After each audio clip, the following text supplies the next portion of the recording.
Topic one. Much of American military policy has been seen through the lens of the humane war.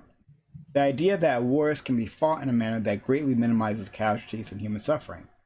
However, does the laudable goal of reducing lives lost during a military conflict act as a shield to justify a war in and of itself?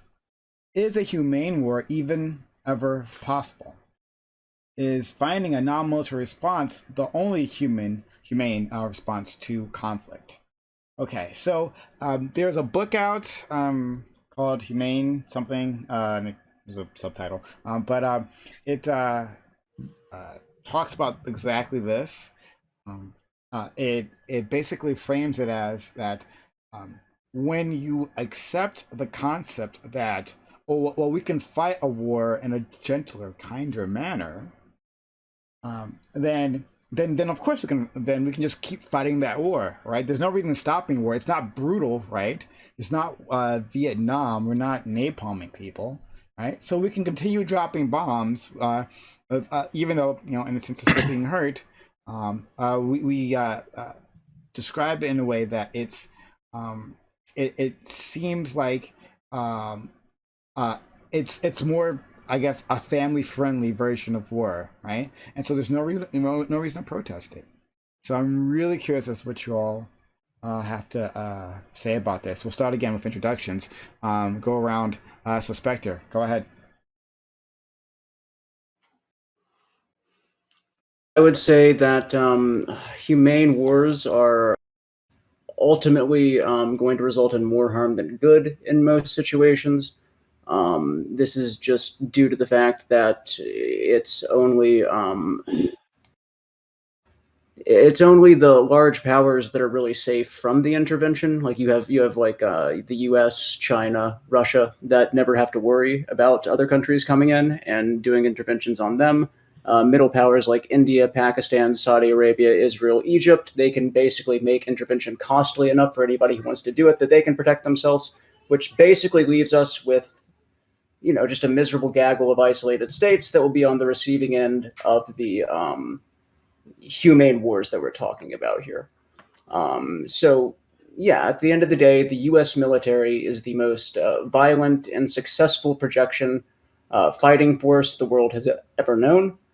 They exist to kill, destroy, occupy, and dominate. They do not save babies. Bombs generally do not end up saving lives, and I'm sure that we'll get into many, many examples where others will try and say that this is the case, but we can go by those one by one. Okay. Let's go on to Scott. Yep. Yeah, so I mean, no surprise here from the ANCAP. I'm going to say that the idea of a humane war is an oxymoron, right? I mean, the two words kind of don't work together. But what may surprise some is that I would say that there is such thing as a just war, right? And I think there are two examples of a just war, which is a war for defense and a war for liberty or freedom, not someone else's liberty or freedom, but fighting for your own liberty and freedom, right? The Revolutionary War would be a great example of a just war, right? We were fighting for our own independence and our own freedom. But the idea that by somehow not committing certain war crimes makes the war more palatable is absolutely true, but it doesn't make the war better in any case, right? I mean, the DoD's own numbers for the war in Afghanistan before the pullout was 147,124 deaths, right? That's not humane to kill 150,000 people, and that is an extremely lowball estimate, right? Like, I'm sure as this debate goes on, we'll talk about drones. We'll talk about some of the technologies and tactics that are used that are seen as somehow more humane. But the short answer is that humane war is just a shield for corporations and the state working together, and along with the International Monetary Fund and other world organizations to maintain power, to maintain the economic American empire of the dollar, and to fuck over other people as well as the poor and the middle class in our own country. Yeah, thank you. And that's all. Yeah. Counterpoints. Yeah, so this is all going to be on a spectrum, right? So if you were to compare war to pure diplomacy, which I don't think there's evidence that pure diplomacy is able to work, then yeah, humane war is worse. But then I'm getting this like weird vibe where like humane war is as bad as inhumane war. I don't think that position is justifiable. Like if we just went into Afghanistan and we were like, oh, well, all these people, because they tolerated the Taliban, they're complicit with the Taliban. So as a result, we're just going to glass every city inside this country. I'm pretty sure that you would say that's worse than what we did, and I think it's weird to pretend otherwise. That being said, I will concede the obvious point that optically, if you can say, oh, we use special forces, oh, we use drones, oh, we care about civilians, oh, we built a school, oh, we did this, oh, we did that, it gives you more of a moral justification to continue conflicts with less criticism. One of the things that was psychologically weird about being a veteran from the War on Terror is the absolute disconnect between the American population and the conflicts that we had been in for 20 years. Like I get off a plane in San Diego after having been deployed to Iraq, and being coming home from Japan, and nobody even knows that there's a war going on. Nobody even knows that there's American troops, killing other people in their name on the other side of the world. So I think that's an interesting thing to explore, but I'll leave that for the open. So I reject some of this and accept some of it. Yeah, thank you so much. LSP. Hi. So I've been writing down what you all said, and there's one thing I've noticed from the pacifist side of this debate. He used that joke on me last night, so I just want you to know that. He's like recycling his jokes. Go ahead. That's pretty good. Well, if it's funny, why change it? They're very keen to only start counting the bodies at war dead, is what I noticed. As if the dead which happens during wholesale slaughter prior to war never really counts. Well, that's not true, right? You can't know how many people would die if intervention never happened in Iraq, for instance. I saw the number like 100,000 thrown around as some sort of measurement of the inhumanity of warfare. Saddam Hussein killed well over that in the many conflicts he's caused and genocides, right? There absolutely can be a humane war. Now, to the question is, should diplomacy be used as your first tool to resolve world issues? Yeah, absolutely. Absolutely. But you cannot diplomatically negotiate an end to genocide, right? Some actions from world actors out there require a military intervention, and there can be just intervention. Countries have what's called a responsibility to protect. If they are in violation of their responsibility to protect, it is incumbent upon other actors in the world to intervene. International law has to mean something, and it has to have enforcement behind it. You cannot just let people massacre other people, and we all just turn a blind eye to it. In fact, it's a very privileged position, I would argue, to do so, to just turn your back to the rest of the third world and say, well, the United States will just do worse if we get involved. This isn't an argument for not getting involved. It's an argument for doing better intervention. And if that's your argument, I agree. Do better intervention. But don't just take your hands completely off the wheel because you don't want to get them dirty. Dirty hands are not a result of purity. They're a result of doing nothing. Anyway, that's my piece. Thank you. Kevin Castley. Yeah, thanks, Prime. So just quickly go to what LSB said. So yeah, just to clarify, let's be clear that domestically, Saddam's regime killed about 3,000 people a month, every month that he was in power. So it took about 20,000 people that died in the war to get rid of them. Many of them were enemy combatants. If we left Saddam in power for 7 months, his regime would have killed more Iraqis than the war to take him out did. Most of the death toll that followed after that was the fault of Iran, not the United States. They were the ones that did the insurgency. Bush taking out Iran in 2003, that would have been averted. So I'm critical of Bush in that direction. He should have invaded Iran as well. Now, so that's actually a pro-war argument when people point that out. Now, 1.5 million dead over his tenure in power. So yes, obviously that's a case where a humane war was not only clearly the case, but as I'm going to argue here tonight, in fact, when you have these despots in power, there can only be a humane war. To leave them in power is inhumane. To accept that butcherous regime in power is inhumane. Look at what his family did in particular, the absolute slaughter of Iraq, using it as their personal slave plantation, essentially, the complete lack of human rights. In that world, obviously, a world divided between freedom and slavery, there can only be humane war. Now, we can make it as humane as possible. Absolutely. So reducing lives is good. And these wars are ultimately good. Humane war, like I said, not only possible, but to be anti-war is inhumane. So Samuel Moyne, who authored the article that we read tonight, he's a tanky. He even points out in that in that piece, or not the author, but it was referring to his book rather. Samuel Moyne in particular. He is a tanky. He's somebody who's actually criticized the West, the Western powers, for trying to liberate dictatorships in the developing world and accuse them of using human rights as a weapon against them. It's like, well, yeah, human rights are good. If you don't have human rights, I mean, it's easy enough. It's easy to, as I say, it's easy enough to be anti-war when you're living at cushy, stay on a beach in Hawaii. But when you're actually in these regimes, look, you're going to be begging for some intervention. And the thing is, with Moyne, he's absolutely a tanky, absolutely an apologist for brutal dictatorships. Compare the collateral damage to Vietnam, for example. During the Vietnam War, 10,000, 30,000 people, sometimes a month, died in collateral damage. They were not the intended target, yet they were killed. They were killed, and it was by accident. But the technology that was used was not good enough. So we got it. Yeah, we got to put money into making collateral damage reduced. So because these wars, they need to happen. So yeah. Okay, thank you so much. All right, Toasty, please.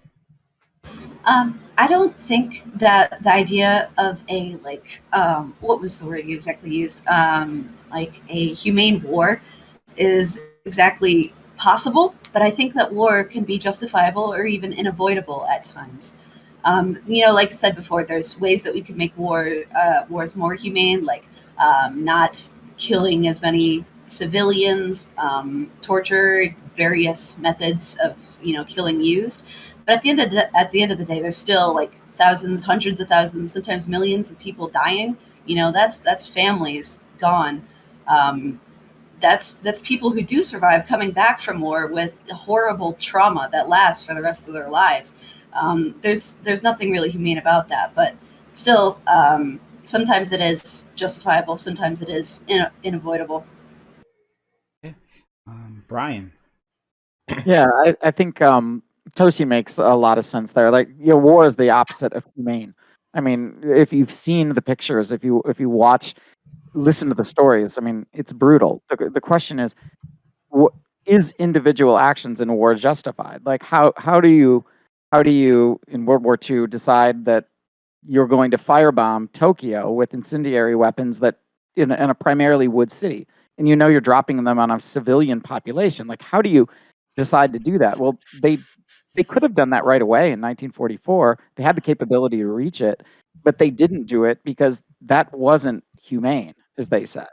And how do you go ahead and do it? Well, Dan Carlin says, well, you work your way up to it, because the people at home are seeing people come home in body bags. They're not tolerating this to their own citizens. So I think the idea of a humane war, like, it gets a lot less humane the more and more it happens to you. This is why these drone wars are really weird, because there's no consequence to you. You don't have mothers saying, we're spending the youth of our children to take some tiny island in the Pacific. So I think that he has a bit of a point in that there's so little risk to us that it does create a weird sense of humanity.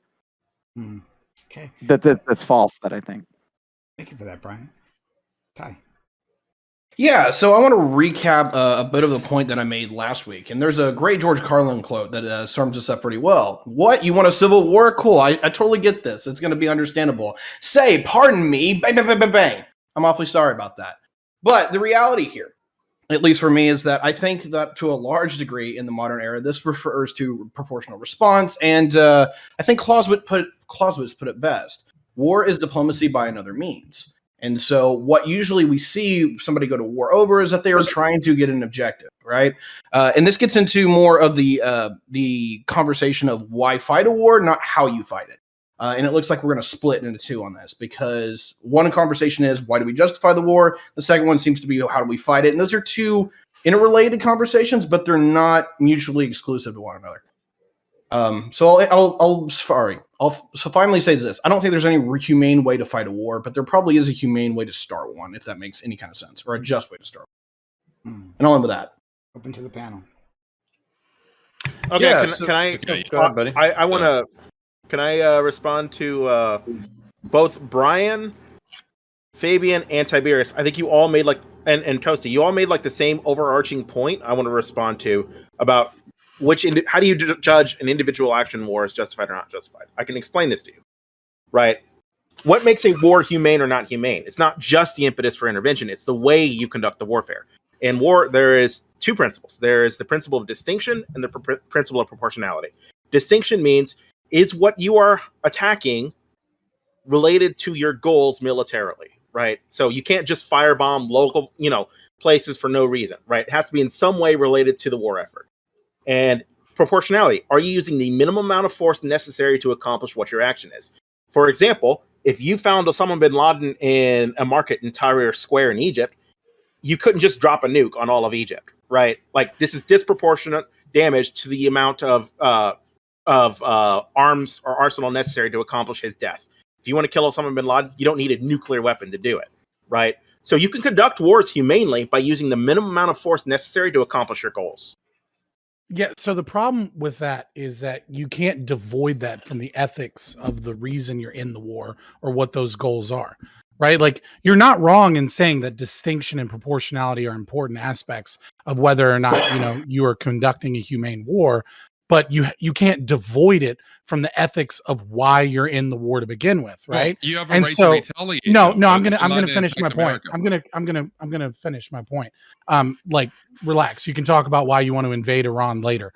What I'm saying is that if the ethics of your war, right, are based upon regime change wars, based upon the Carter Doctrine, they have nothing to do with protecting yourself. And the very reason that you're stepping in to begin with is because your own CIA was funding the very terrorism that helped tear apart the country that you're invading. Then it doesn't matter Just what real quick citation you did. Okay, how about the ACC Picatinny spending $350 million from 2020 to 2025 we don't need to to go have down the Eastern European small arms moved into to HTS and Al Julani in Syria so that we can further That's not a increase the citation. problems in there, right? That's That's not a citation. That's an dude, essay. citation needed. Yeah. Yeah, that's Fabian, both the Guardian and Al Jazeera. Just real quick. Al Jazeera, yeah, Qatari propaganda, sure. Yeah, okay, so cool. So you pick one aspect of it so that you can justify your fucking murder. Okay, cool. Murder. Hold on. Bin Laden You're a murdered fucking 3,000 murderer. Americans. Bin Laden murdered 3,000 Americans, dude. Just murder with your vote because you're too lazy to pick up a gun yourself. To retaliate. You don't believe you have a right to retaliate. You talked about I never the said ethics. that. I never said that. It was a war in self-defense. That is ethical. So the Iraq war, the Afghanistan war? No. Osama bin Laden. We were talking about bin Laden. How many times did we let Osama bin Laden go?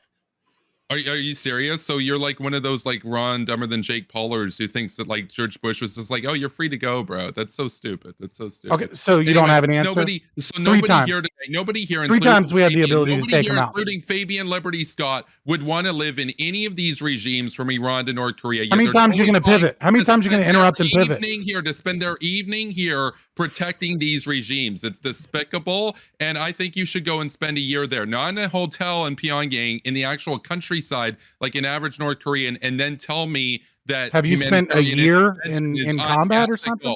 Is unethical. I'm sorry. Did you spend a year in combat or something that I'm unaware of? That's not my job. That's not my job. I can have an opinion on something without literally being a judge. I have to. Without, yeah. Okay. So do you have a degree in international relations? So because there's a difference between being a soldier and being a security analyst or being an IR guy, right? Those are different areas. You can do both. How deeply propagandized by the state bullshit you're talking about. You're defending fascist states. You don't want to do anything to liberate the people. I thought you were about liberty, dude. You have liberty in your name, and you don't want to take out the Kim regime. You really have love liberty to bring in your up name, and you don't want to take out. You really love to flex your credentials. So liberty for me, not for thee. Shut the fuck up for just half a second. No, you. Right? You really love to flex your academic credentials, right? But it seems like maybe you need to go back to undergrad and just take a basic ethics course, or I don't understand. Ethical to not. I know it's unethical to leave. Right, no, Sudan I mean, like a philosophy, right? So, because in ethics, you might learn like the basics of like ad hominem or straw men or non sequiturs and things like that, and you might actually like gain some morality, right? Yeah, so, you like, should it's probably kind of a learn two. something about cognitive dissonance, dude. You should probably take psychology because you're defending I have liberty. I have graduate education in Okay, psychology. great. Okay, so that makes it even more embarrassing. Okay, knock it off. All right, LSP. I did not expect this to escalate in like 3 seconds flat, but go ahead. LSP. I had a Warhawk's question. gonna Warhawk. Yeah, no, I'm a warhawk. You don't fuck with me, dude. And if I see you defending despots, I'm going to call you out. Oh, boy. Especially if you have liberty in your name. The irony, the palpable no, irony. Look, stop. Stop saying that I said shit that I didn't say. If you want to Well, debate, you did because you're go ahead and opposed do to it. the war in Iraq. Oh my god! You gotta move on. You gotta move on. Stop. Just relax, dude. All right, Take a chill pill. LSP. No, you. Well, that was some weird shit. I'm back in kindergarten. This is fantastic. Where's my beers? God damn. Well, all I wanted to do is ask. I just wanted to ask. Initially, this was for Fabian, but I'm actually going to direct this to the rest of the panel instead of Fabian because I don't want to wander into a fucking catastrophe. But is there ever a situation where a regime change war is justified in any of y'all's opinions? Yes. I already gave the reasons, the two reasons that I said. If it's for your own freedom, right, or because because you have to defend yourself. So if another regime is attacking you, then yeah. So if let's say China started slaughtering all the Uyghurs and there was a death toll of 10 million, you'd say just do nothing? Absolutely. Well, do nothing in terms of militarily. There's plenty of other actions we can take. We could economically sanction them. We could refuse to do business with them. We could, take on economic policy. I mean, obviously. What if it was Liechtenstein? What if they were doing the genocide? Would you go for them? Would you go for Liechtenstein? I can see why maybe you don't want to tangle with China because they're huge. But what if you knew that you could get the job done? If the same like the Zhejiang things happen in Liechtenstein, murder isn't justified. It's not murder. You need to look up the definition of murder. Murder is unlawful killing. How is it illegal to kill enemy combatants? Again, we're not talking about okay? killing I'm sorry. civilians. I'm using colloquial expression of murder because collateral damage. Right? You need to look up the talking about definition of murder. Dude, stop. I'm talking about murder, but it's not murder to kill an enemy combatant. We're talking about to minimize. You're equating legality with morality, right? They are not the same thing. No. But it is it's unjustified killing. You're changing unjustified and their henchmen. It is moral to kill tyrants. You have liberty in your name and you're against killing tyrants. You have liberty in your name and you're against killing tyrants. The irony is palpable. Okay. Stop right pivoting. there on You're the trying, screen. you're trying to get cheap points. Like, stop arguing in bad faith. Like, just stop it. So let's see. If we want to have a scream fest, we can. Let's see what Tyberius might want to say, and then Spectre might want to say about stuff, and then Counter. I want to piggyback real quick off of what Brian said, and that was I think there is times where you have, or I'm not going to say you want to look the other way, but there's times where you have to put a lot on the line to stop some horrible shit. I think there's a real meta ethics conversation there. They gave up the example, like China slaughters 10 million people. Are we going to war tomorrow for that? I get the impetus to do that, but we have to put the context in here. Those folks can throw nuclear weapons right back at us, like 400 nuclear weapons. They lose. Okay, 6,000. They have 300, dude. The U.S. isn't starting a war with China. Look. Hi. All right, dude. Here's the thing. Look, I get where you're morally coming from, but now if you're going to make that objective claim that you want to throw 300 nukes versus 6,000, you are. They wouldn't throw nukes. They wouldn't do a nuclear, dude. Okay, so would help with the climate change situation. I'm just saying, to be fair to superpower broadcasting, I'm sure he believes in mutually assured destruction. Right? Okay, with so China, they don't have it with. We only have that with Russia, not China. China cannot assure destruction against America. Gotcha. Okay, like there's a relative conversation there, and that is okay. I tried. Cool. Even if there's enough nuclear weapons, right? That there's 30, 60. I don't know what line you want to draw here. How many people or how many nuclear weapons are you going to get risk getting thrown at you before you go, oh yeah, it's proportional now? Like here's the reason anyone would ever use a nuclear weapon. They feel so desperate that they have to for their own national integrity or security. We can fuck China up. We can break them as a nation. Yep. And if we get to the point where we do that, Yes, I am convinced that they would throw nukes. And I'm not saying that they should. I'm not saying that we have to metagame every reason to why they would or not. That's not the relative here. If there is any possibility that nukes go flying off the chain, do you want to risk that for 10 million lives? Because you might be risking 100 million. Well, that happened in the Cold War, though, right? You can look at interventions in Vietnam, for example. You could argue that might have provoked a nuclear war. Now, this is a little bit different. I don't think China's the best example because they have a lot of nukes. Let's say it was Iran. Iran, as far as we know, doesn't have any nukes. They might have one, but not a bunch. If Iran did a genocide, it killed, say, 10% of their population, would intervention be ethical? Well, not only would it be ethical, to keep them in power and do nothing would be unethical. So... Sure. So just let me reply to that real quick. Number one is that you hit a relative point for me, because if you said, hey, look, Iran just literally 10 million is like 1/6 of its population, but Iran just wiped the fuck out of that many people versus China, I can't justify China in an intellectual context because I can't risk that many people. But if you said Iran, yeah, I can justify that and be like, all right, cool, we're going in. We're going to go help these folks. Yeah. All right. And nukes, right? Yeah, because there is an intangible risk of proportionality, right? Is that even if, we're talking about mainstream battle or on the battlefield, right? We could probably kick China's ass and not lose 50,000 people. Can I? But when the nukes get on the table, that is literally an existential threat to your society. No, I know where you're coming from, Tiberius. I got one question for Tiberius, which is that so given that nukes are this huge thing, which I agree with you on, we don't want a nuclear war. You can understand then my motivation for why I make the case we should take out Iran before they get nukes, because once they have a bunch of nukes, it makes this a lot harder, right? You could see that, right? Yeah, I've been down this conversation hole with a lot of more Warhawk people. It's not that I don't like the idea of prematurely invading Iran, but if you're going to talk about, hey, they did something where they nuked Israel, or they, or they committed their own genocide. Different conversation. Let's go. Let's go to Spectre. Spectre, fuck you. Whoa! That was a hard game. What the fuck? I can do that. Is that a TOS violation? A little bit, but it's fine.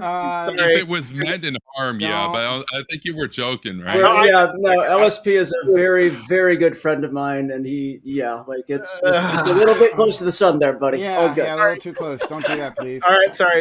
So anyways, as far as Iran nuclearizing, we don't have to go to war over that. We were able to prevent them from nuclearizing under Obama with treaties before those got kind of thrown out the window. They built up uranium beyond the terms of the deal, though. They broke the deal. That's why Trump pulled out. Let Spectre finish. Spectre, please. Now you're defending Trump. Okay. No, I'm against Trump. That was the one good thing he did, right? You have to give him credit where credit's due. So, and Soleimani. All right. So I want to respond to something that LSP said, if you don't mind, Kevin. LSP asked, has there been a situation where regime change wars were justified? I would say that when Saudi Arabia was waging a vicious war in Yemen, and the strategy issues aside, right, hundreds of people were dying in airstrikes led by the Saudis. They put down a blockade that contributed to a cholera epidemic that afflicted at least 1 million people. A large portion of the population was left on the brink of starvation, and yet no one here, not a single one of these hawks, was advocating for intervention in Saudi Arabia. Wait, actually, we supported it. We supported. America supported the blockade. Saudi Arabia gave we were sending them weapons. Trump, both Obama, Trump, and Biden have supported it. Saudi Arabia gave $17 billion to alleviate hunger. People have accused them of doing a genocide. They're terrible at doing a genocide. Did I say genocide? You guys are the ones that want to bring up genocide in your fucking hypotheticals. I'm not doing a hypothetical. So the Houthis started the war. Holy Saudi Arabia did not ask for this. Way to blame Saudi Arabia for something that Iran did. Kevin, he's got to finish. Then people can respond to that. Go ahead. Yeah, you were literally for arming the fucking Saudis in this conflict. That's what was happening. Yes, okay, absolutely. So rather than doing regime change, if you were consistent and you applied the principle of humane war and intervention, consistently across the board, you should be okay with the regime change war against Saudi Arabia in this situation. But instead, you want to give them fucking weapons? Oh, have you read Jean Kirkpatrick, right? Because you can't invade the world at once. You have to work with people and sometimes bad actors against worse actors. Yeah, so we Right, go to quote but- Obama with the Saudi, the to truth- placate the Saudis. The truth is, Yeah, read Jean Kirkpatrick. the real reason that you won't go to war with Saudi Arabia, but you're more than happy to advocate for places like Iraq and Afghanistan, is due to the fact that a war with Saudi Arabia would actually be costly for the U.S. We wouldn't lose, but it would hurt a lot more due to the fact that they actually have the resources to make it hurt. Wait, But Iran could do more damage than You Saudi just Arabia. want to go in and like stomp on developing nations like fires and like fucking like whatever. No, I support India. They're a developing nation, for example. So Okay, can I? Yeah, I want to try to. LSP's been waiting for a while for the record. Yeah, you can wait a little bit longer. Counterpoints is next. It's on the list. I mean, he dropped the hard J, man. That's Say like June that's like a 1st, 5 and then- minute. I was just pointing out. Like, do you? I'm in timeout. I see. Yeah. I see people. So hold on, I want to macro this real quick because I think that like these things are important. Like okay, so obviously we can bring up like the moral hypocrisy between Western intervention and non-intervention. We can bring up how we've supported like nefarious regimes while they've done nefarious shit, and then it's kind of like what ties this all together. Especially when it comes to humane war. Well, the truth is that there's really only like 3 or 4 countries that are outside of like American hegemony. It's like North Korea, China, Russia, maybe Iran. Like everybody else is like, they're either like proxies between like these 4 countries or us. And that's pretty much the way the world is set up. And the reason why we're not going to intervene on Saudi Arabia the same way that we're going to intervene on Iran is because while they're a nefarious theocratic Islamic regime, they're basically one of the major world contributors to oil. And you're like, Connor, the United States is a net exporter of oil. I don't give a fuck. It supports the global economy. It supports Europe. It supports developing nations. It supports the entire world. And the United States military has not acted as a national military probably since World War II. It's been the global police force for the entire global capitalist economy for the past like century, basically. So the question is whether or not this is a good thing. So Superpower and I kind of land on this is a good thing, but this is where I don't really like turn like rose-tinted glasses on it. We've done fucked up shit. And we have to make peace with the fact that we've done messed up things in order to support this like larger world power. So when you ask why don't we screw over Saudi Arabia for an equal moral infraction, that's like acting like a car. It's like asking a car why they wouldn't attack their own engine. Like we're not going to destroy a component of what allows the global capitalist economy to function. If in like the utilitarian hyper analysis, it's going to kill millions of people with no net benefit. Whereas pushing Saudi Arabia incrementally towards social reform while also taking out these people who are challenges to American hegemony does operate in this like liberal super hawk position that Kevin kind of is pushing for, and that I think is better than the alternative, while having no illusions about what that actually looks like when it comes to blood and guts and drone strikes and civilian casualties. So can I ask a question? What if the engine was doing like what was presented in the last hypothetical and doing like a genocide? What if China was the engine, right? And they were doing a genocide against like 10 million Uyghurs. Like, do we just tolerate that at that point? Like, this is actually Kevin. So this is a real question. Hold on, really quickly, because I want to address this head on.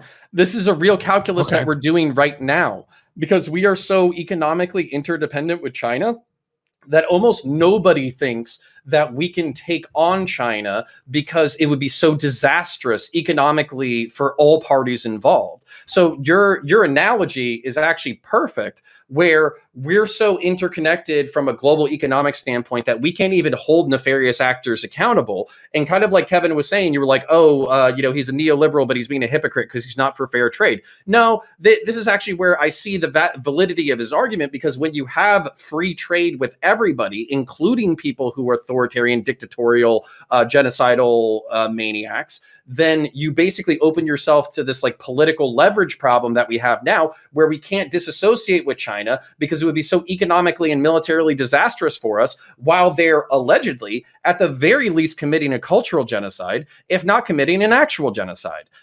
So no, we have a major fucking problem. Well, so I want the question. I just want to say to Counter's point very quickly. Yeah, just wanna Kevin say thinks that Jesus we Christ, can dude. take. All right, Kevin go. thinks that we Dude. can take on China. Yeah, no, so just to go ahead. Connor's point very quickly. I'm not anti-free trade. I think that free trade should be something that's earned between Western powers. I don't want to pay for China's new Type 3 aircraft carriers by getting cheap crap that they make in sweatshops. If anything, if you're going to do sweatshops, and I can see sometimes, yeah, countries have to do that, at least have them in India so that they can get rich too, move the factories away. But we should not be enriching our enemies. And the point about Saudi Arabia as well, MBS is reforming. Now, granted, it's going to take like 50 to 100 years. That's better than nothing. Iran is actually moving backwards. They execute like 10 to 100 times as many people per year per capita as Saudi Arabia does. And Saudi Arabia, as well, as I said, $17 billion to alleviate suffering in Yemen. Iran, on the other hand, what did they do with their money that they got? Oh, that's right. They fund the Houthis. Yeah, that real caused quick. the Okay, so crisis. we are moving far afield from the actual topic. Just want to. Question. I want to bring it to the. I want to answer the question a little bit and bring it back to the topic. LSP and then Brian. Okay. Thank you for remembering I exist. Yeah, no. So the issue here is that we're using political action of the American empire or countries and kind of playing a game of chess, right? But we're not talking about the question, which is a question based in ethics, right? We are all, with the exception, I think, of myself, the people that have been kind of yelling at each other, right? Myself included. But what I mean to say is, we're all assuming a consequentialist or utilitarian perspective, right?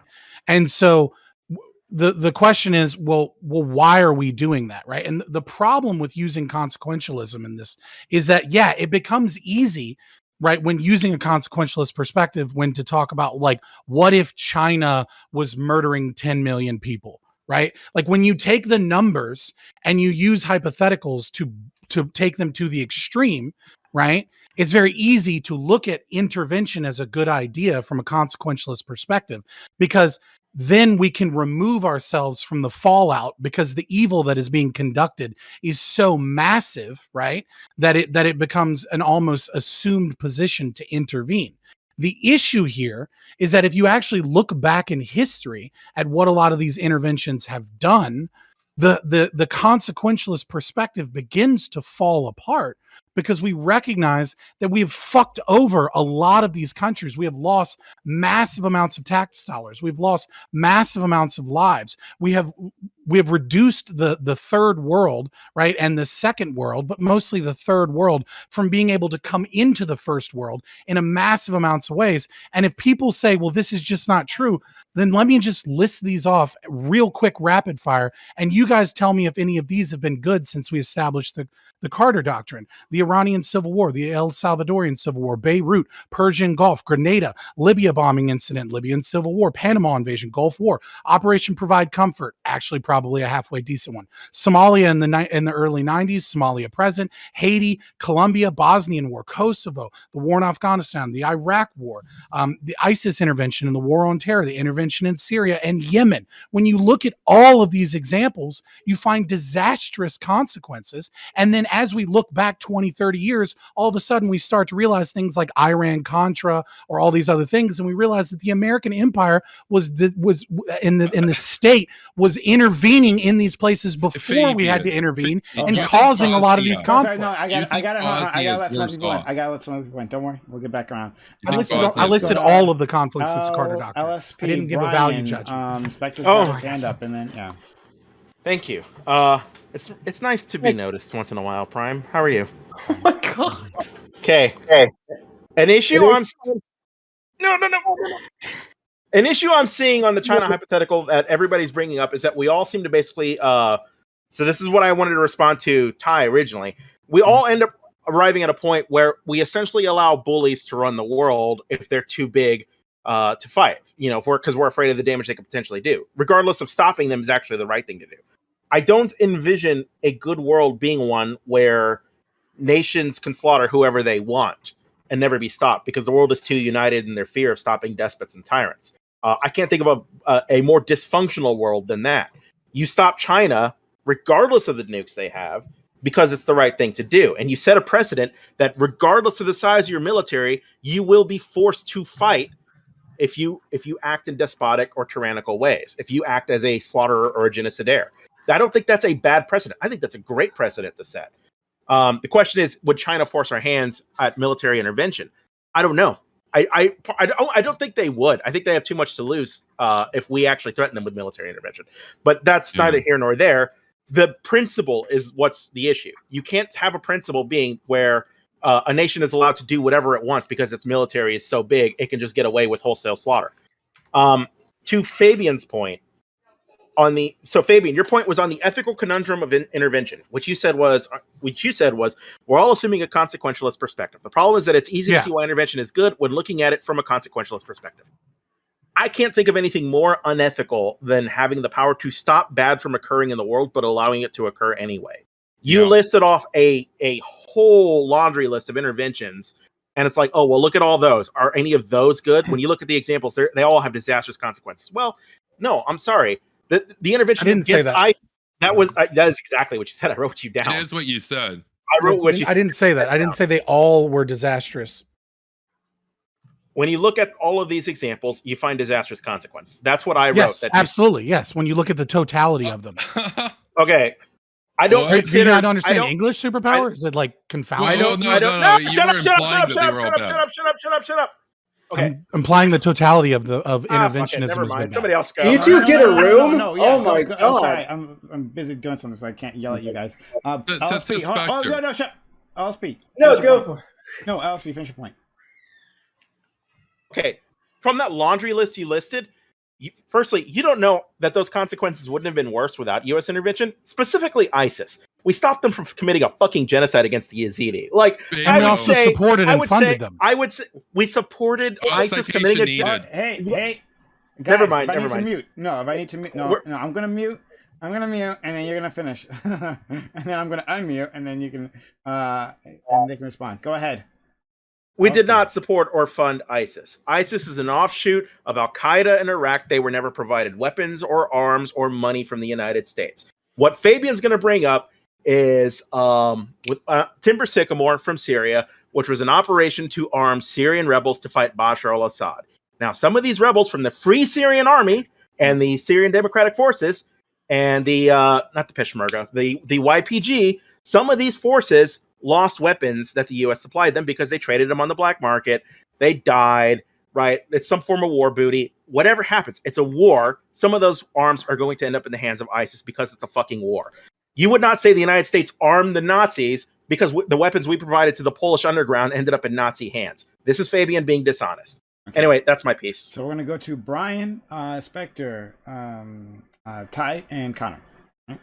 Yeah, I just thought what Michael was saying, was there ever a just regime change? And like when you talk about removing, say, like Slobodan Milosevic, like why isn't that an actual just regime change? Or it's a real example from history? Absolutely is. It absolutely is. So that was my point, is that yes, sometimes, but you do have to weigh the consequences. And I think that your intervention it can't be worse than what you've done. I mean, this is the point in surgery. You don't go after and try to get all of the tumor and then let the patient bleed to death. Like at some point, if it's going to be too risky, you can't do it. So yeah, even if there is something going on in China, like, man, risking a war with China, that's insane. So you owe it to your citizens and then the rest of the world, like, to know the intervention is going to be better than the not. And if your intervention is going to be worse, you gotta leave it.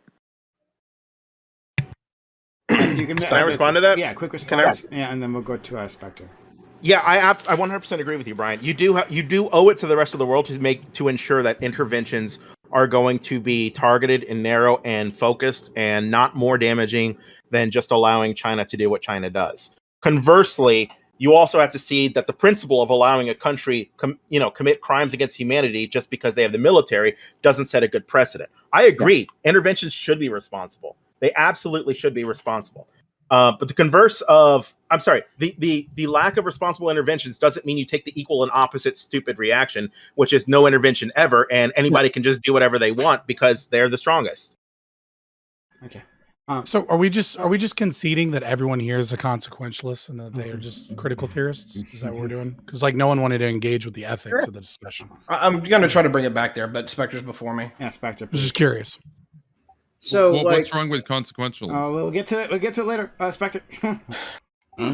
So LSP, based on what you just said, like you would be pro-intervention in Saudi Arabia, for example. You'd be fine with regime change war there.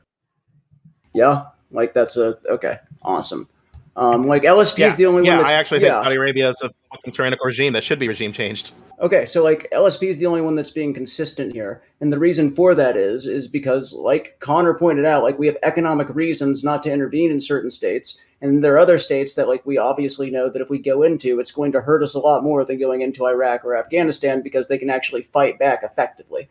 And what this basically does is exactly what he was saying. It allows bullies to run the world, right? We're only intervening in countries that basically have no means of actually stopping us from doing anything, which, yeah, it feels inconsistent. Like we're told that these humane wars save lives and end atrocities and invoke universal human rights, but it's not universal. It's just knocking down like the smallest, basically, the smallest country on the chopping block over and over and over, and not allowing these nations to ever develop. And it's not applied evenly. We let bullies run the world. It's stupid to act like we can just go in and pick the winners and losers, and that at the end of the day, that's going to actually lead to a better outcome internationally. You're forgetting that America and the IMF will come in and give like rich people tons of money and set up their own government. It'll work out great and beautifully, and it always has, except for all the times it doesn't.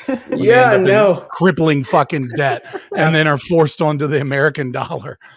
Yeah, no, the Afghanistan turned out perfect. It's totally okay. Go ahead, Ty, then counter. Okay, so I want to reply a little bit to what LSP was going with, because I totally get where you're coming from, man. The problem is like when I talk to a lot of the Warhawks is that I always kind of get this thing.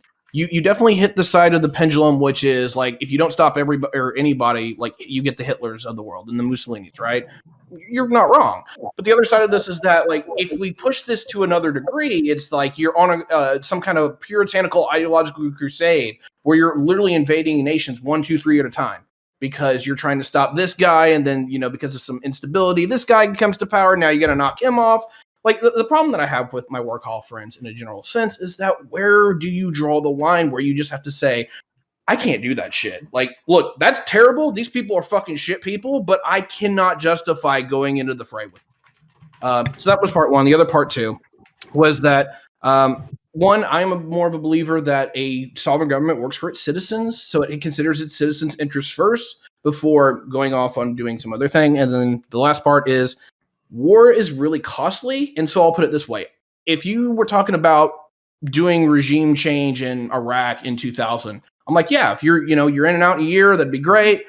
That would be justified to me. But if we're talking about the 20 years that we've been there, where I don't know how many people have died, I'm going to say it, hot take, we're almost as bad as Saddam. And the Somewhere thing is between that 270,000 and 400,000. You can't be in and out in a year to do regime change because you have to nation build after you do regime change. So, like, obviously, we learned that 20 years obviously wasn't fucking enough in Afghanistan, right? So, what do we need? 50, 100? Like, how long do we have to occupy these places? Well, can I respond to Ty first? I can respond to Spectre eventually, but can I respond to Ty? Yeah. And then after that, we got to counter. Okay, well, when you say if we, where you want to know where's the line on what you're describing as an ideological crusade, I would say the line rests with international law and human rights. Right, we have certain standards that we set on nations on how they have to treat their citizens. For example, you can't just mass torture and slaughter people because of their ethnic group. For example, right? That's a line that is international law. That is a line that I think is moral. I don't think that's a line that is imposing a value or belief system that is unjustifiable in other nations. I think that's the bare minimum you can request from other nations. It's called the responsibility to protect, and I think it's a good standard. Spectre, I forgot what your question was, so we'll just go to Connor. Can I just drill down a little bit on that? I'm sorry, Prime. If you want to do Connor, that's fine. And then it's got to be counter. Like you yeah, sure. So just real quick is that if we instituted that policy today, to my count, I think there's between 7 and 10 nations that are within border range of saying they are violating that clause. So do you really want to send American young men and women into the field of battle? 3, 4 nations at a time. Looks like 7 if that metric it holds, and that's questionable. But is that something you want to justify? Are you okay with that? Right now. Let's go to counter. Yeah, so I can feel the cancer metastasizing behind my eyeball right now, so it's a little rough, but holy shit. Okay. You guys gave me a lot, so I'm just going to roll through it, okay? Stop China regardless of the cost. So LSP, you kind of backed off on this, but basically, like, no, we're not going to kill like a billion people in order to save 10 million. The consequences are just not there. You have to calculate realpolitik into this. Then also, if we're going to talk about the history of intervention, I noticed that you pretty much started the clock in like the 1950s and 1960s, which is weird because, you know, if you included World War II in the, you know, the interventionist history, then obviously there's a pretty clear example. There's also a couple other clear examples like Korea or Kuwait or Kosovo, where basically millions of people are now alive who would have been absolutely slaughtered. So if you put that against the few 100,000 people who were killed, are we like, if we throw this in some kind of like blood, liberty, blind lady balance thing, then do the millions of these lives that have been saved by intervention not count against the hundreds of thousands that you're counting against? Then the other thing about this is Spectre was bringing up like a moral hypocrisy here. I'm willing to concede the moral hypocrisy, but I don't think that it's like it's discontinuous. I don't think that it's not understandable. So, for instance, like the reason why we would attack people who are violating our social mores militarily if they weren't a part of our cultural hegemony is because they are almost like culturally antithetical to us intentionally, because they're saying, no, we like authoritarianism. No, we don't want to be a part of the global market. No, we don't accept American hegemony. No, we don't accept liberalism. Whereas, for instance, Saudi Arabia, while they might internally say that we reject liberalism and Western degeneracy and all that kind of stuff, there's a certain amount of economic and cultural interchange that makes like liberalism almost inevitable. Whether you're talking about like internet or economy or trade or even fast food. One of the most like fascinating stories that you can watch right now is by Vice, and it's specifically about fast food culture in the Middle East and North Africa, where because they're largely dry states, they eat American fast food the way that Americans go drinking and smoking. So that's an interesting part of like cultural interchange that, like, while not necessarily positive, is still going to mesh the cultures together. Then Tiberius, you triggered the fuck out of me by saying that, basically like, oh, we're almost as bad as Saddam after fucking 20 years. There's an important moral difference here. And I'm not lost on the fact that I keep landing with fucking Kevin over here. But if you're talking about the 270,000 to 400,000, this is a misconception in the war effort that is like, I'm willing to concede most days, but I'm not willing to concede today. If you're talking about the war in Iraq or the war in Afghanistan, we smashed the security forces that were there. We allied ourselves with local militias, and then we tried to support those militias as they built the government. That's what we did. We did not go into Iraq and Afghanistan, line up like, 600,000 Iraqi and Afghan civilians and shoot them in the back of the head. This was largely the result of a civil. Hold on. This is largely the result of a civil war between forces that we supported and forces that hated those forces. Okay, so there is a moral difference between glassing a fucking city and killing a few 100,000 civilians versus a civil war that's trying to establish a Western-friendly democracy against the, basically authoritarian theocrats. So I want to point out that moral difference. I don't understand why the way in which they died completely allows us to wash away hundreds of thousands of deaths. It does. Right? Well, but that's kind of what it seems like you're doing. And that's why I'm saying I don't understand, right? Because I don't want to just like immediately just say you're an apologist for hundreds of thousands of deaths, because that would make you a fucking moral monster. But I'm left with, that's kind of what I'm contending with. Argument. Sorry, the picture of anti-nuke interventionist with your own picture, Slayer. Sorry. Right. This is the problem again with the consequentialist perspective, right? Is that you use consequentialism to get into the war, right? And then we don't realize the consequences of that war afterwards. Then we just kind of apologize and say, oh, well, it would have been worse if we hadn't been there. It's like, no sane person looking at the numbers would say that America would have gained $2 trillion in debt and Iraq would have been worse if we hadn't intervened.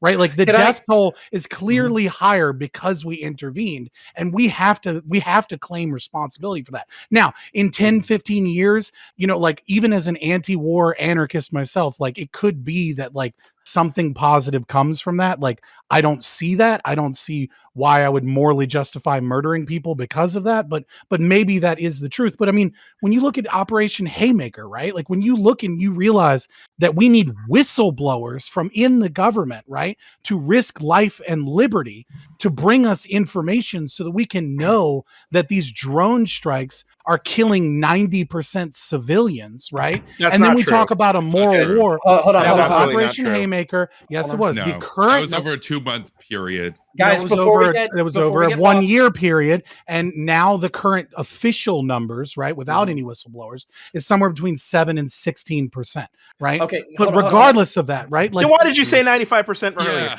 I didn't say 95%, I said 90%, and I said Operation Okay, I'm Haymaker. sorry. I was Dude, specific can I about a address the root specific of your instance. Wait, is it? Hold on. The issue here is that when you use these means to justify going into war, and then you apologize for the things that happened after the war because we did it in a humane way, it allows us to keep going into places and doing war. When the fuck did we start apologizing for fucking war? It's a last resort. FLS, I need to address the root of your argument because I know where we're talking past each other and I know where everybody's talking past each other right here, okay? So you keep kind of saying like everybody on here is like a utilitarian, they're using a consequentialist view, we're throwing, you know, blood in the balance of, you know, who gets killed and who doesn't get killed and who gets maimed and who doesn't get maimed, and we're saying that it comes out on top, and you're saying that our moral framework is fundamentally corrupt because we're engaging in this philosophical or mental exercise to begin with. But yes, what I would forward to you, why, you know, let me just concede that point, right? The thing is that I feel like your moral framework, and this is actually why I'm not a libertarian, even though I used to be. The thing that I feel like is lacking from your analysis is if you took a strictly principled stance where you're like, I am a pacifist, non-interventionist, I don't think we should be involved in anything that doesn't involve us, then inaction is its own action. And this is the moral lesson from World War II, that intervention ultimately can cause more human suffering on or non-intervention can cause more human suffering than intervention would have. The lesson from World War II is that there were plenty of times where we could have intervened on Hitler before he came to power and seized enough power in order to genocide millions. And because we didn't seize upon those opportunities, millions upon millions have died. Not just the ones that he genocided, but also the people who had to be sent in to depose Hitler after the fact. Part of the reason why we're putting the blood in the balance of our calculation is because we're trying to avoid a similar situation in which we allow a situation to devolve so far that we allow, like, not only mass slaughter on scales that are unimaginable to us in a comfortable world, but also adding into the lives that will be needed in order to challenge that mass slaughter. And that's the calculus that we're making, and that's the lesson of World War II. Well, just real quick, right?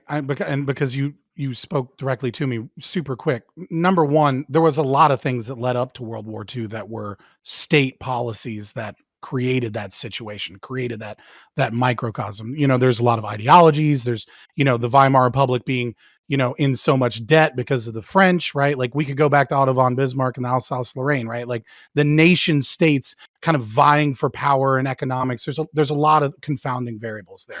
But even if you take that snapshot and you were to follow my principles, right, which is not to aggress upon people until attacked, we would have ended up in World War II anyways because we were attacked, right? Like, but we wouldn't have involved ourselves in the European theater. Based probably off of that. not. And we had another Russellania situation. And if we wouldn't have cut off Japan on oil or if we didn't come up from oil and spare parts, they don't attack us. Yeah, we tried to cause that war. America. Yes, because America wanted an excuse to enter the war due to the fact that there was not popular support, and UK kept on asking us to get involved. So we intentionally provoked Japan. Like it wasn't we were attacked. Like, it's Way not to Right, victim but we blame would have, America. but we would have. Oh shut God, up. poor America. Of course, the feminist touts out victim blaming randomly, but like, no, we would have supported economically, right? And at a certain point, they would have been forced to attack us, Wait, right? okay, Because but if you we understand- for a result of but China's this is- invasion of Sovereign Manchuria. Sorry. This is just really important because, like, from a consequentialist perspective, if we were non-interventionist in the way that you did, and we avoided war in the way in which you did, then like the Japanese absolutely steamrolled and butchered China and Korea to the point that they were like slaughtering entire cities, intentionally spreading disease, and basically were involved in as genocidal of a campaign as the Germans. We just don't talk about it because it wasn't nobody talks as about Unit intentional. 731 because we like their science. Okay, don't but that's kind of my point, is that like you're like, from a consequentialist viewpoint, I see how we would have. Somebody said this quote. I think it was LSP actually. He said, "Just because your hands are clean doesn't mean that you somehow have prevented slaughter. It just means that you had inaction on your side." Like that, I don't see how that's like morally preferable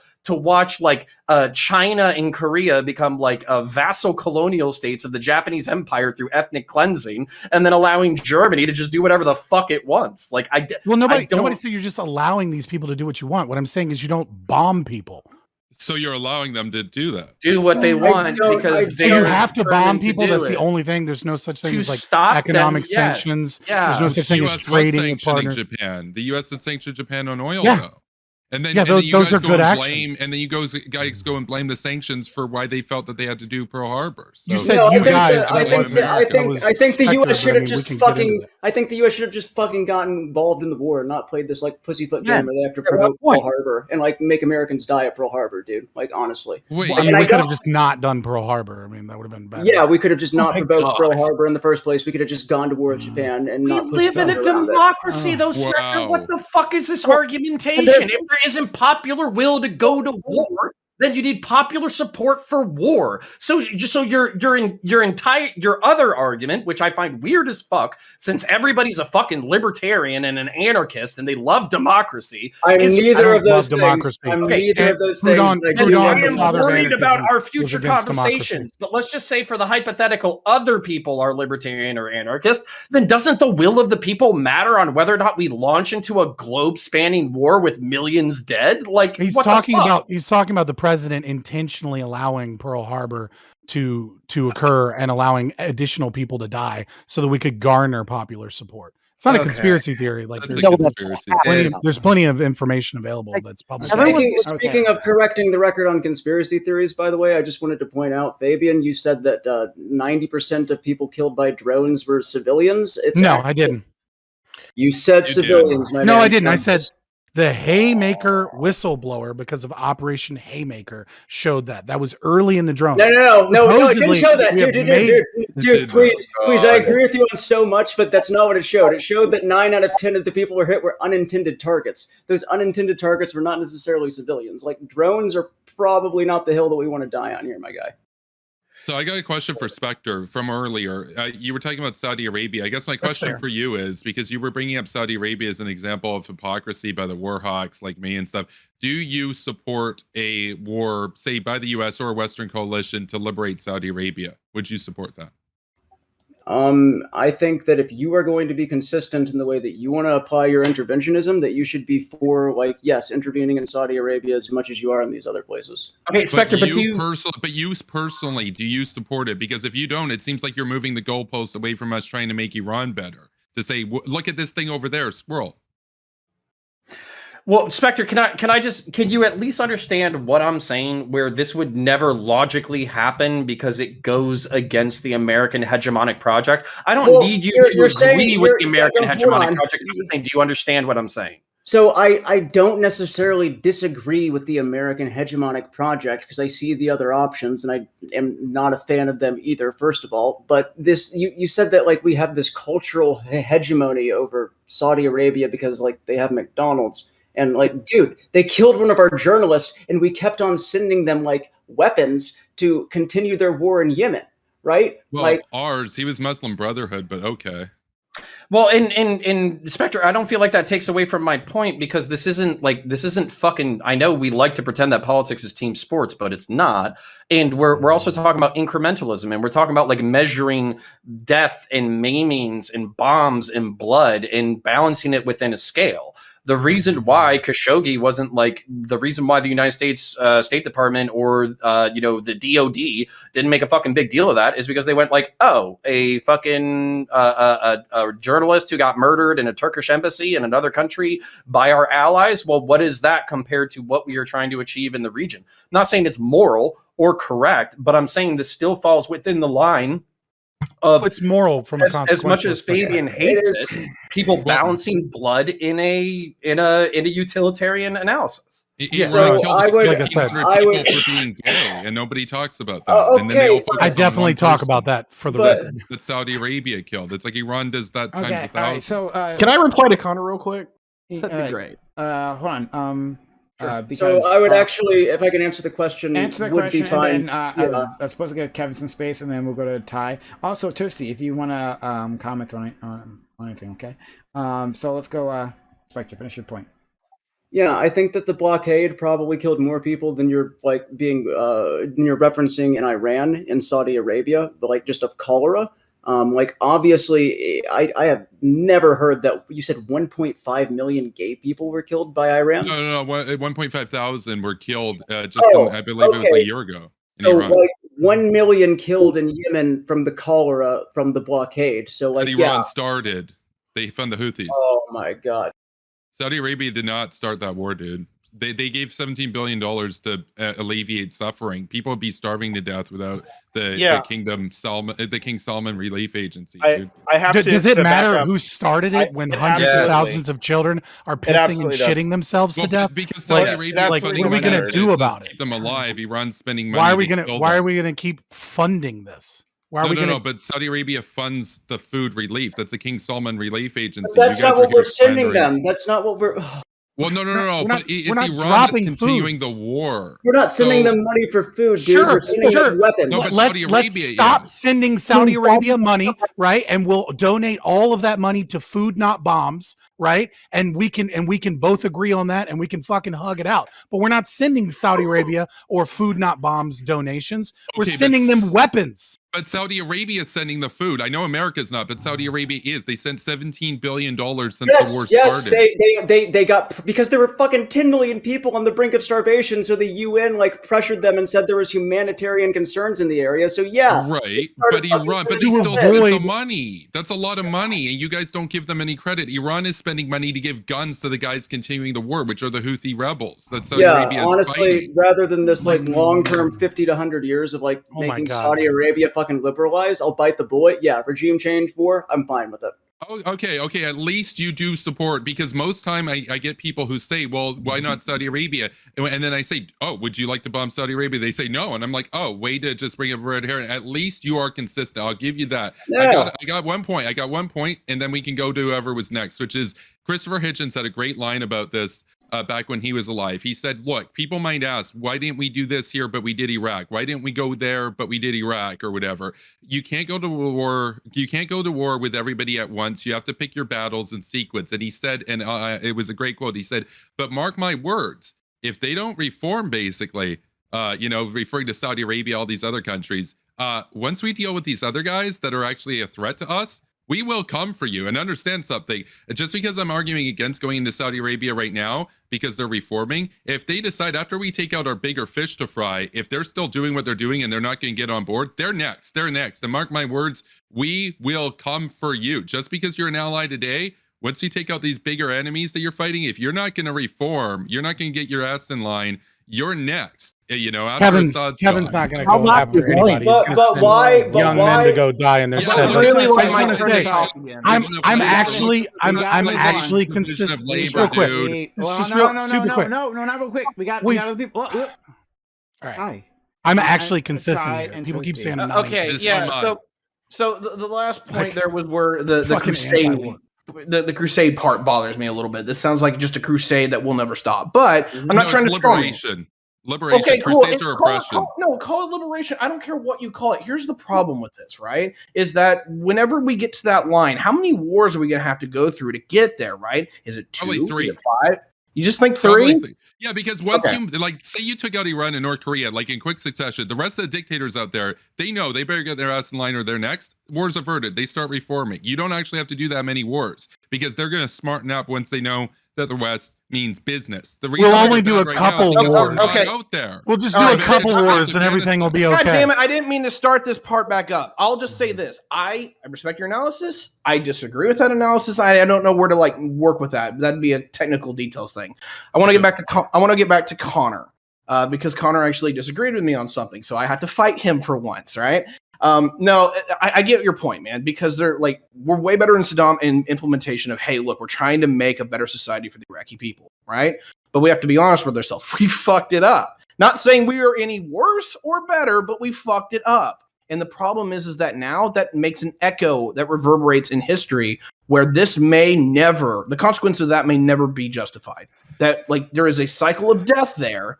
That because now we have Iran moved in, Saudi Arabia moved in, you've got the Kurds as their own state. It is now a massive power vacuum. The Turks are now talking about getting involved in this region. What I'm saying here is that we have started something that reverberates in time that kills millions of people. And yeah, there's a point where we have to get our ducks in a row if we're going to do this shit. Yeah, but then that's kind of the question. So there's a moral difference, and then there's literally just blood and guts. So people analyze all of these things in just lives, but we also have to talk about culture and freedom, how you live your life, and all that kind of stuff. Like China is probably an infinitely safer place than the United States if you were looking at raw crime stats. It's also an authoritarian dystopian nightmare. I don't want to live in China, not because it's not statistically safer, but because I have other priorities that I hang in the balance, like liberty, right to conscience, right to self-defense, limited government, and all that kind of shit. And one of the things that I think is interesting, because like you said, this is going to echo for decades to come or something like that. I don't think we ever would have seen pro-democracy protesters under the Taliban in Kabul if there had been some vague cultural attempt to institute democracy. Now, I'm not saying that's enough. Taliban could just be executing people left, right, and center. Maybe everybody goes underground. They don't try to stick up for it or whatever. But I'm saying that's fucking wild that thousands of people would literally risk their lives on pain of death to demonstrate for social reform in a positive way. And it kind of looking at the Arab Spring or looking at the history of the past 2 decades, it's all ended in disaster. I'm not saying it's not a disaster, but what I think is there are seeds there for things that could be great, and we're just not going to be able to. We're not going to be able to see what they are for probably another century. Okay, all right, go ahead, Toasty.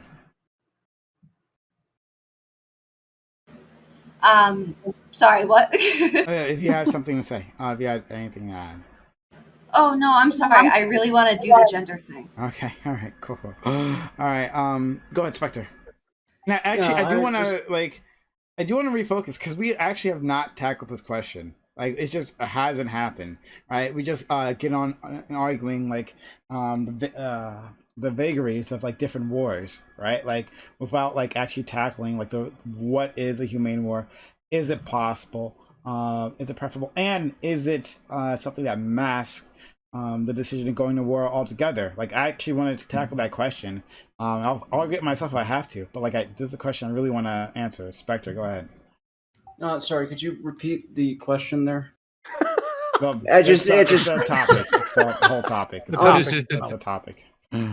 So, yeah, I mean, we're told that if these humane wars were actually going to go in and have the consequence that Fabian has been talking about, right?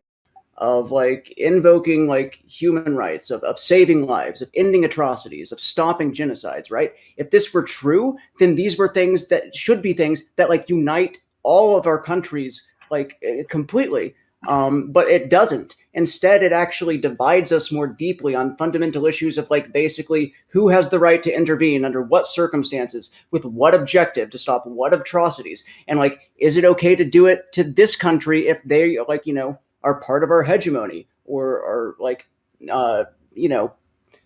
contributing to our economic interest through trade, right? So the idea that we're going to have humane wars that have any kind of good outcome in the end and don't leave like these power vacuums is just ridiculous to me. Because we only go into countries that are already destabilize them further, set up like really, really corrupt, over bureaucratic states like we did in Afghanistan, and then just pull out and like leave it worse than we found it.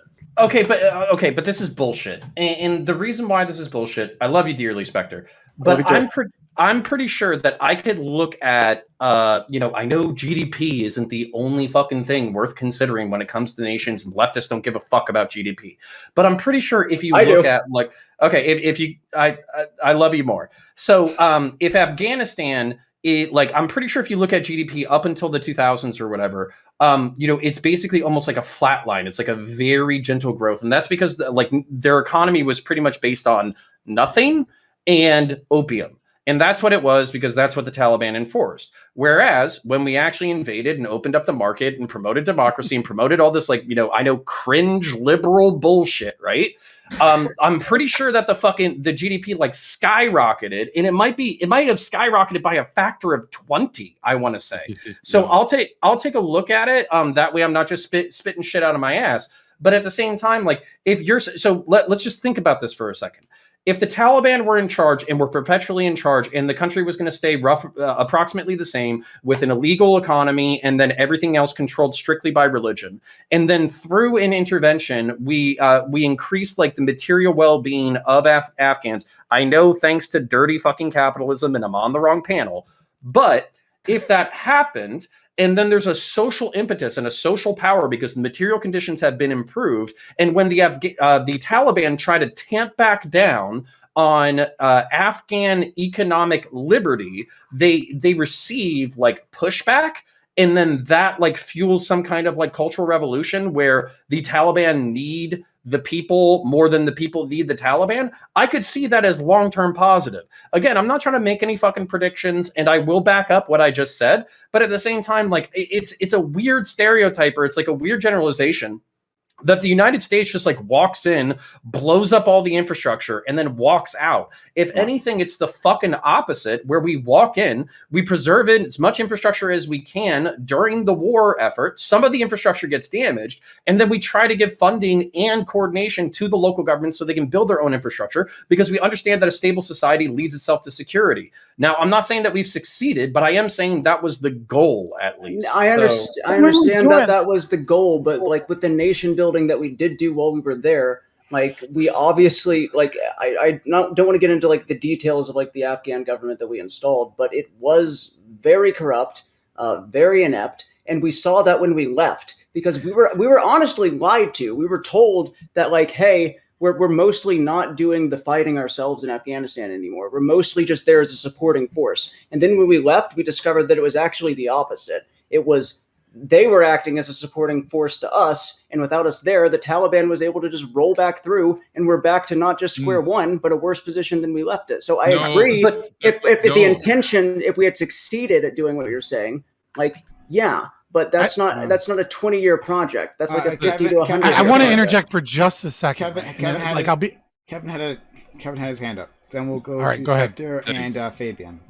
Thanks. So just quickly on that point that Spectre was bringing up, the Afghan National Army was the one who did most of the fighting. So they suffered about 70,000 casualties. They did most of the fighting against the Taliban. The West, altogether, it was about 70,000. Taliban suffered 70,000. So the ANA, the Afghans themselves, they suffered 13 out of 14 casualties against the Taliban over the 20 years. The point about, well, it was corrupt and stuff. Was Karzai corrupt? Was Ghani corrupt? Oh, sure, absolutely. But you don't nation build in countries that are perfect. You nation build in countries that are in a bad place. And the fact of the matter is, nobody's doing nation building in Australia.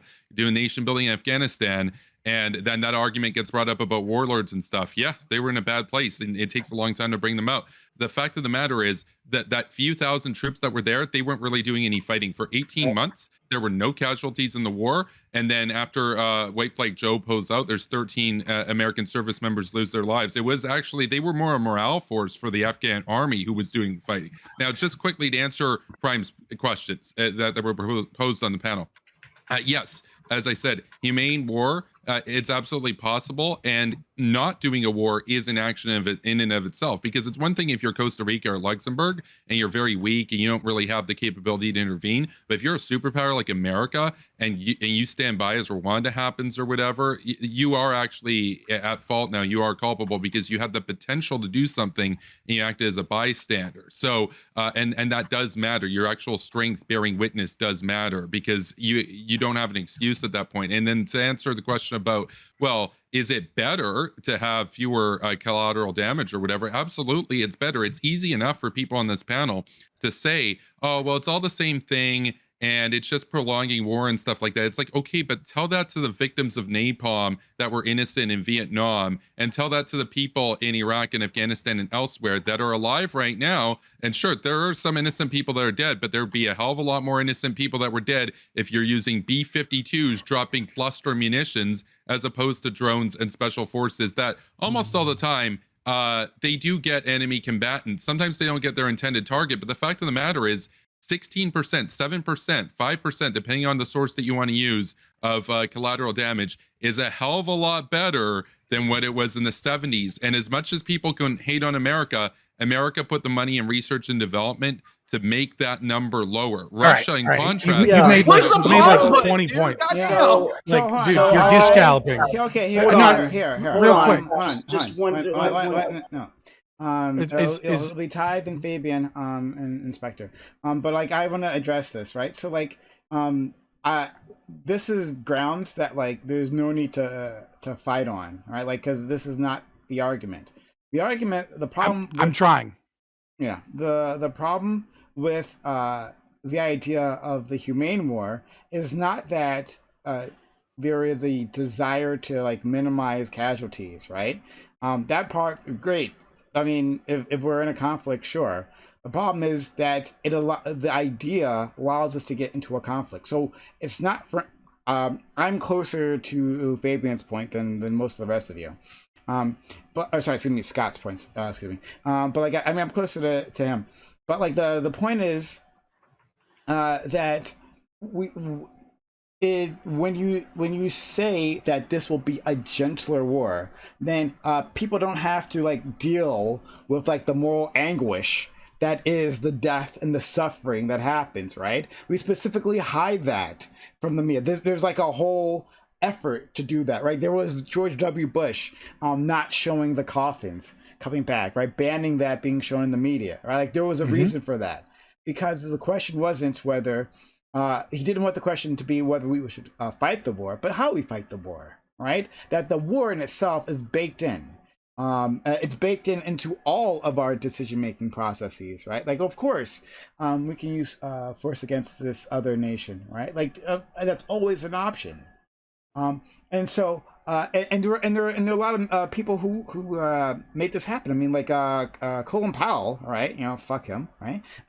He was one of the people who understood this, who understood the importance of selling the war to the people. And to do that, right, you couldn't have dead bodies, like dead bodies of soldiers being paraded on TV screens, right? And so now we have these drones, right, which could, let's say, they're more accurate, right, in their bombing attempts, right? Sure, and because of that, no soldiers are put in harm's way, but it doesn't end the horrors of war.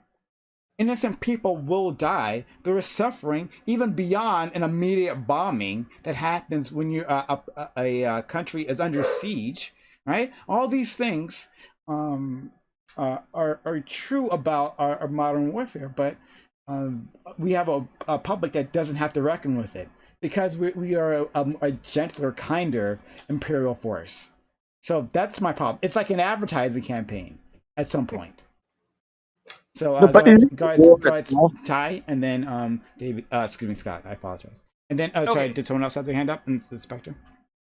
So I was just going to add, like the other, like if you're the Chinese and you're being bombed, or by the Japanese in Shanghai in like 1937, they're taking pieces of that and filming it too.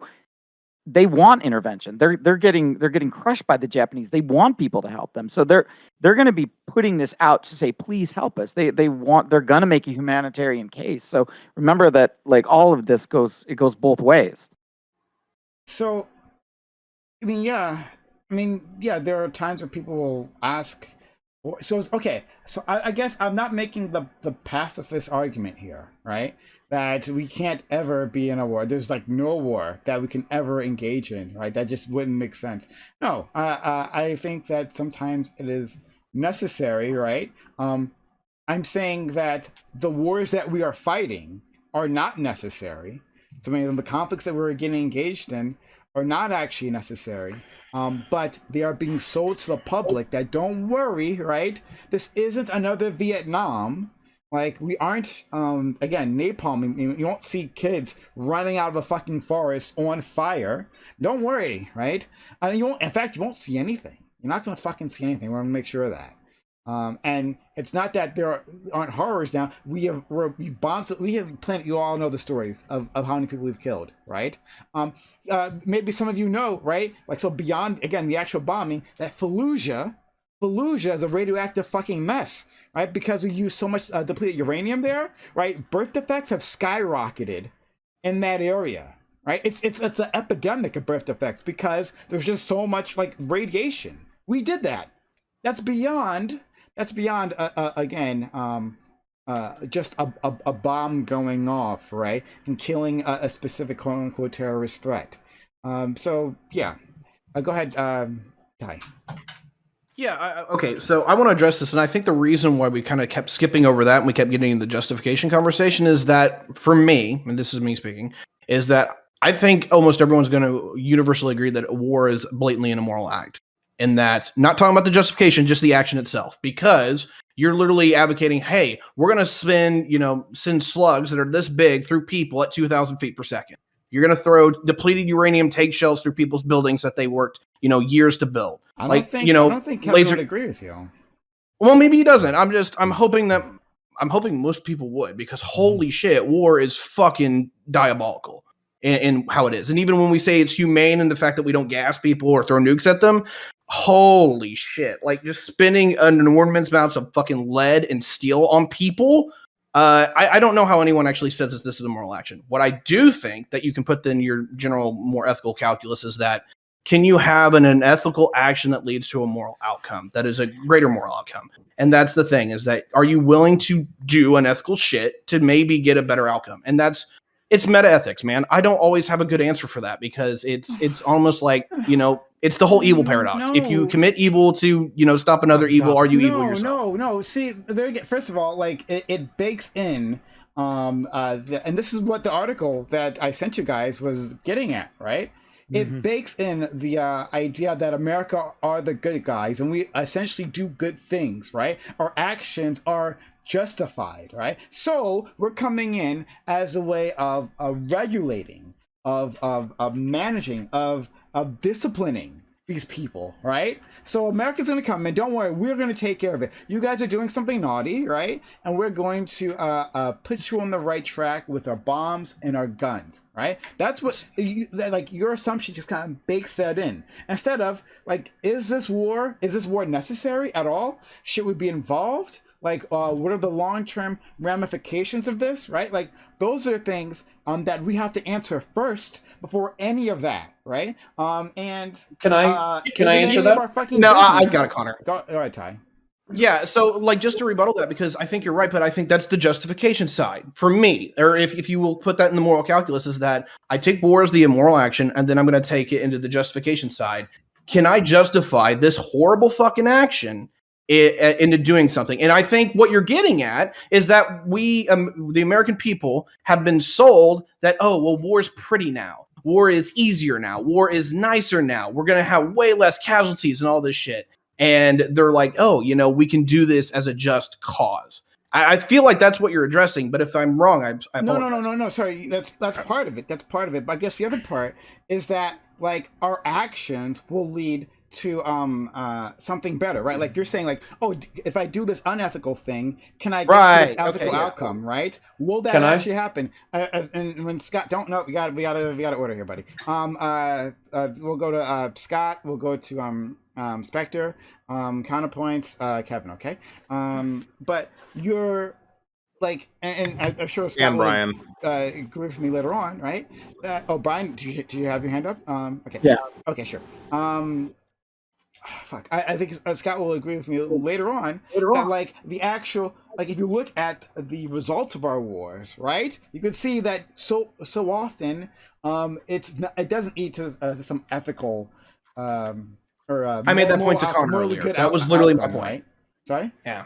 I made that point to Connor earlier. That was literally the core thesis at that point in my rebuttal to him, is that we keep doing this shit, but a lot of the outcomes are just fucked. We make things better in one way, but we completely trash things in completely other ways. We make geopolitical instability that sucks in power actors that get even more people killed. And that was the Reverie. And I think that Connor and me largely agree on that one. So, I mean, I think Connor's going to wrap this up for me. So I'm just going to wait till he talks. We'll go to Scott, Spectre, Connor, and Kevin and Brian. Yeah, so I mean, everyone get on your sunglasses so we can talk to the glowies if they're in chat. I don't know if they're watching or not, but Eisenhower warned of us this in 1958, right? The prison military industrial complex, right? Like what we understood is what we have to understand is why are we going to war? What are our goals, right? And if you believe that the goals are regime change war to make these places better, or like WMDs or some shit like that, like you're missing half of the story, right? The humane war is corporations realizing that they needed to sell us on war. And so what they did is they started telling us about drone strikes, about Green Berets, about the Navy SEALs. They stopped trying to sell us patriotism after the financial collapse, and it stopped working in 9/11. And so they sold us a new thing. They used to sell us nationalism and patriotism, and our culture has changed. And so now they sell us human rights as a way of justifying the wars that we go to, right? If you just take Afghanistan and Iraq, we lost roughly $3.9 trillion, and that's money out of taxpayers, right? So when we talk about like, well, what the fuck could we have done instead? Well, we lost out of our economy $3.9 trillion. If we would have opened up trade, if we would have traded with people that are helpful, and I hate to say it, but it's one of the few fucking good things that Jared Kushner under Trump did, right? Was an understanding that opening up trade relations and normalizing trade between countries is exactly what Counterpoints, was talking about, right? Is the idea that you bring in goods and services and the free exchange of goods and services, and people that are trading together don't want to kill each other. It's people that aren't trading together that want to kill each other for resources, right? There are a lot of other things that we could have done instead of involving ourselves in these regime change wars. And if we had spent $3.9 trillion on normalizing trade relations and capitalist investment, we'd all be wealthier and richer for it. And we wouldn't have supported a lot of these terrorist organizations. Instead, we're selling weapons into fucking Turkey so that HTS can buy weapons from Turkey and continue these fucking wars. Like, we've got to stop spending the prison military industrial complex has sold us this idea of a humane war to justify selling hundreds of millions and billions, right? If you look at, the last 20 years, billions of dollars in weaponry to continue conflicts in these regions. And they go, oh, well, they're going against the bad guys and that's okay. Conflict is fucking conflict. If you would normalize trade relations and use capitalism in the way that is effective at helping people, we would be in a much, much better situation. But instead, you're allowing yourself to watch the news media. And the only time they ever said anything good about Trump, which, don't get me wrong, Trump tweeting on the toilet at 4:00 in the morning, inane, sexist shit. Not a great fucking president, right? But the only time they had anything positive to say about him was when he was bombing people. Maybe you should fucking pay attention to the fact that the only time the media has anything positive to say about someone that is their ideological opponent is when he's bombing people. And that's what I'll leave that at. Okay, Spectre. Yeah, so back on the actual topic of the humane wars and whether that's used to market it to us, I believe it is. I think that like if we go back to the Operation Haymaker thing, right? Like obviously you have to concede that like drone strikes do lead to lower casualties on both sides than like boots on the ground or really any other method that we have. So I'm willing to extend that olive branch to you there, Kevin. Like, yeah, drones, if we have to do something, I would much prefer we use those. That being said, mistakes are still made. Like we saw in Kabul, the Pentagon eventually came out and had to own that they did a really terrible drone strike that did mostly just kill civilians back in August, I think, when we were pulling out. I don't remember the month. So, yeah, what was I going to say? So I think the issue is also with the drones that we know that they hit 9 out of 10 people hit were unintended targets, and you guys are acting like, well, that's not the same thing as civilians. Well, it's also not I'll concede that. That was a mistake. Yeah, it's also not the same thing as civilians because we don't track how many people of these unintended targets are civilians, and we don't track how many of these people of these unintended targets are enemy combatants.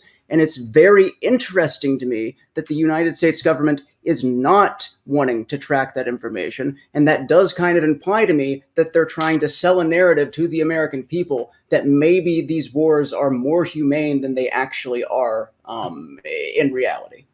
Okay. Connor? I mean, just look at CIA in Pakistan. Connor, Kevin, and you'll Brian. know. Yeah, so in reference to drone strikes in general, I would be curious to review that data because, like, obviously they're not just throwing hellfires into downtown areas. They obviously have some kind of, like, literally an intel kill packets are based off of like information gathered from signals intelligence, human intelligence. Like in order to kill someone with a hellfire, you have to have a reason for why you're throwing that missile. So, like, I'll review the methodology if you send it to me. But anyways, I wanted to make some points. So actually, just to back up my original point that Afghanistan has greatly benefited, or at least economically, economically benefited from American intervention. The Afghan GDP in 2000 was 3.5 million. The GDP in Afghanistan in 2019 was 20 billion.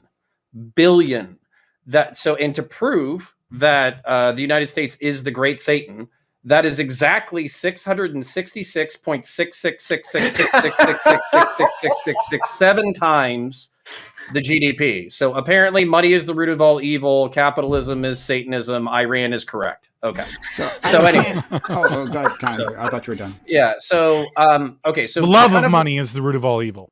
Right. So is the war justified? We have to answer that. That's something that Prime said.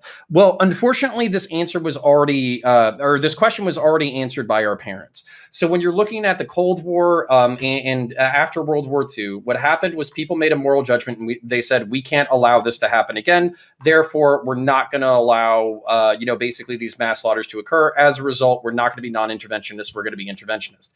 As a result of those interventionists, you can call them whatever the fuck you want, misadventures, us sticking our fingers in everybody's fucking pie, then we have blowback. Some of that blowback has been the war on terror. Osama bin Laden's casus belli, the reason why he attacked the United States in the first place, was because of our interventions in Lebanon. It was because of our interventions in Yemen.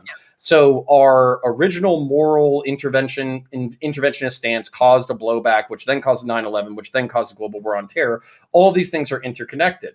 And then what Ty said is, look at the outcomes and they're just fucked.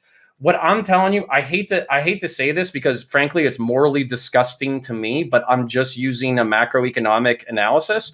A $4 trillion war with a few 100,000 to a few million dead, I hate to inform you this because this is the most morally cold reptilian shit I'm going to say ever.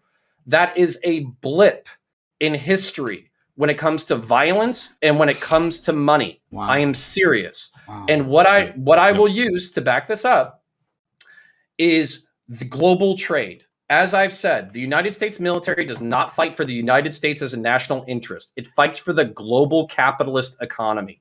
If you look at the global economy is $85 trillion. If you add up all of our enemies or political rivals, China is at 15 trillion. Korea is at 300 billion. Iran is at 200 billion. Russia is at 1.5 trillion for GDP. This adds up to a total of $17 trillion, with the global economy that is allied with the United States being $68 trillion. This is what people fight for. This is what people die for. When you ask, why are we spilling blood? It's $68 trillion on an annual basis. Yeah. That's what. There's the answer. Hold on, real quick. Dude, It's like please. it's one sentence. One sentence. One sentence. One I'm gonna sentence. go. One I just sentence. want one. I This just is want the one. answer to your question, Kevin. What is wrong with consequentialism? There's Okay, All right, but please, fine. because One it's sentence, related. I'm gonna go. So, like, Connor, what?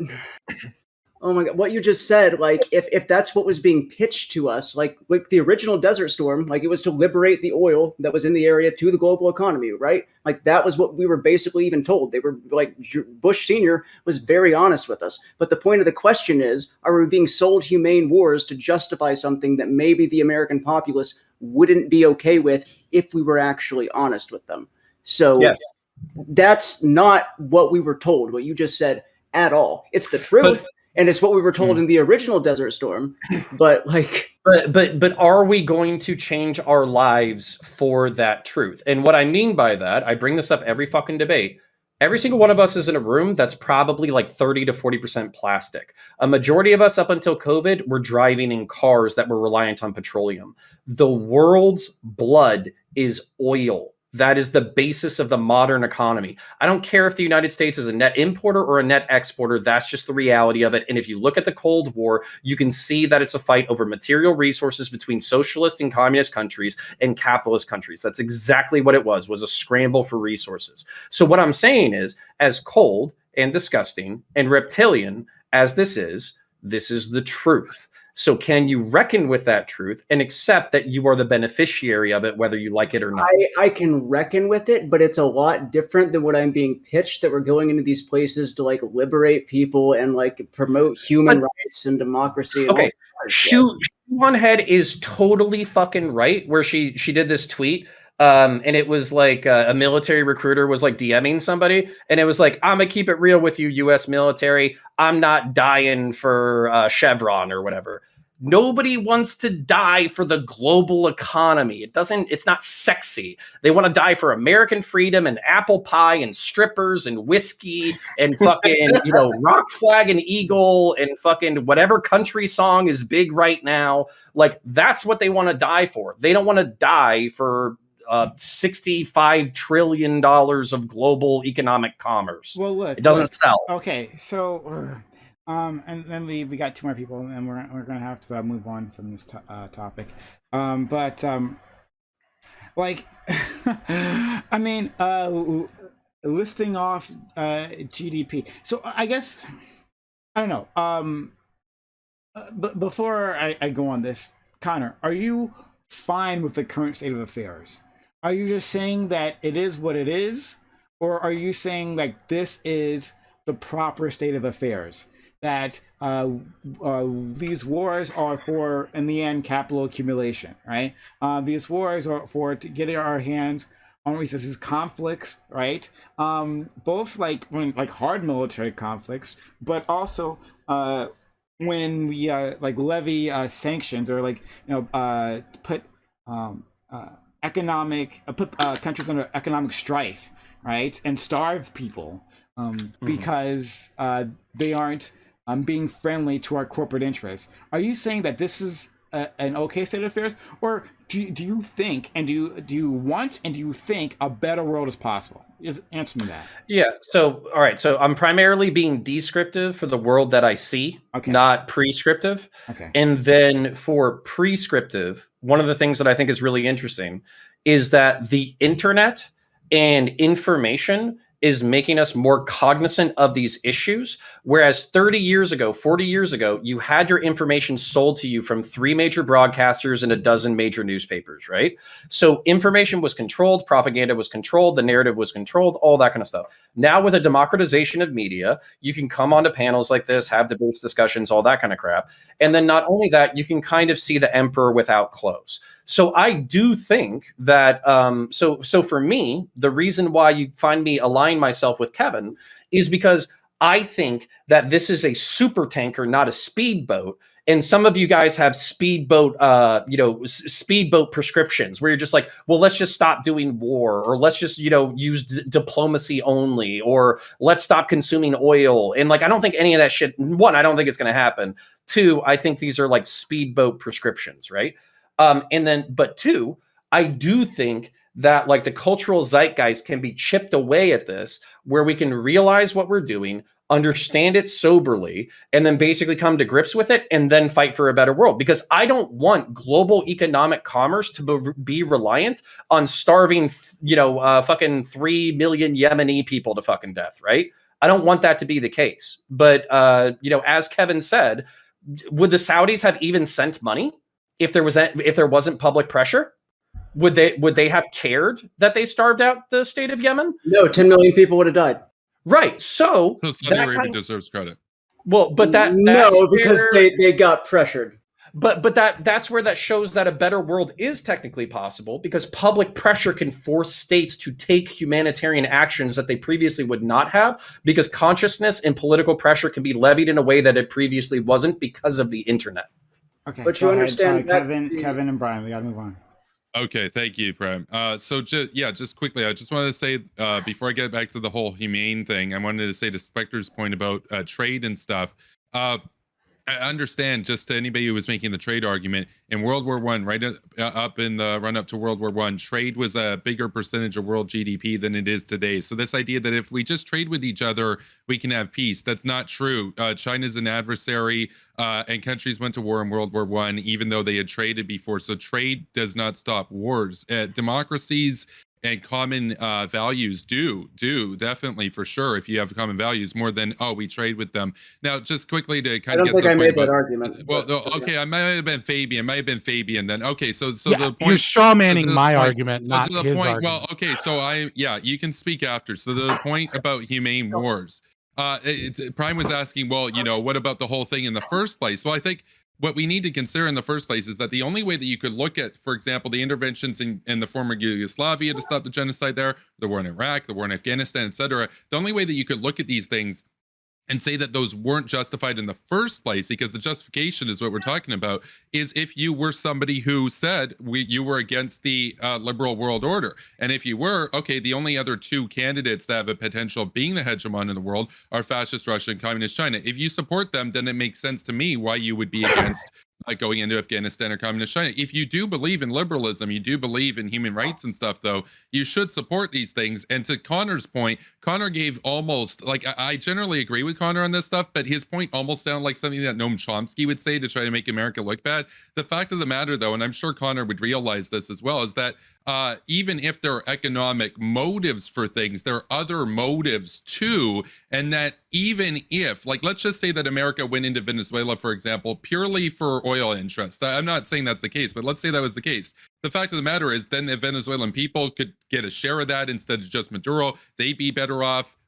Oil companies would be better off. America would be better off. Everybody would actually be better off. It's a win-win, except for the dictators. So even if you do it just based on economic interest, you could still have human rights gains. And to finally, just to Connor's point, it actually is in America's national interest to do those things. You can say America's just doing it for the economy or whatever, but America's the one that governs that economy. And so there's no sort of hegemon in history that would have just willingly given it up, especially when you talked about $4 trillion, I think, Fabian, Liberty Scott. But that's over 20 years when America was producing $420 trillion of output in that time. That's basically like less than 0.25%. That's your anti-terrorism insurance. That's nothing. You probably spend more on health insurance or car insurance than America does on security insurance, for example. So, okay, Brian. Thank you. Yeah, I just wanted to give a shout out to the chat. Like, it's been going nuts in there, just like it is in here. And Only Facts TV was a pretty funny guy. So yeah, what we can Evo says, we could move on to the gender argument. Okay. All right. Thanks for inviting me on too. Sure. Yeah, I mean, everyone just kind of engaged only in a consequentialist perspective and didn't really seem to engage with the topic and just wanted to talk about how whether or not regime change wars are a good idea. So, But I mean, like, that is consequences better. You can't argue that Iraq is worse off today than under Saddam. The consequence is that it's better off. Oh boy. Consequences are too high to really engage Yes, with that. yes, I can. And two, just like you can't know, like we've spoken before and we've mentioned this, and I believe most of us are under the agreement that you can't know what would have happened in those 20 years if we'd done Okay, things. Kevin, real quick. Okay, and we killed 400,000 over, That's not true. Counter, finish your last point, and this last thing we got to go after this. Yeah, so Fabian, who was there because we got rid of him. Jesus Christ. So we should have taken out Iran too. Kevin, come on, buddy. That's not a pro-war argument. You straw man and pivot. Stop, it is. It's a pro-war argument for Iran. Counter, because I think you're beautiful. Just last we word. just keep allowing Kevin to say wild shit and interrupt. Look, I'm trying to address you. Kevin, stop. Holy shit. Jesus Christ. FLS. So I just want to point out, because you pointed out that nobody dealt with what you were saying. You said we were all engaged in utilitarianism. The one thing that I want to resubmit for your consideration is I pointed out how acting on just a principled basis or a deontological basis or whatever, how that can also have extreme negative outcomes. And we have historical examples.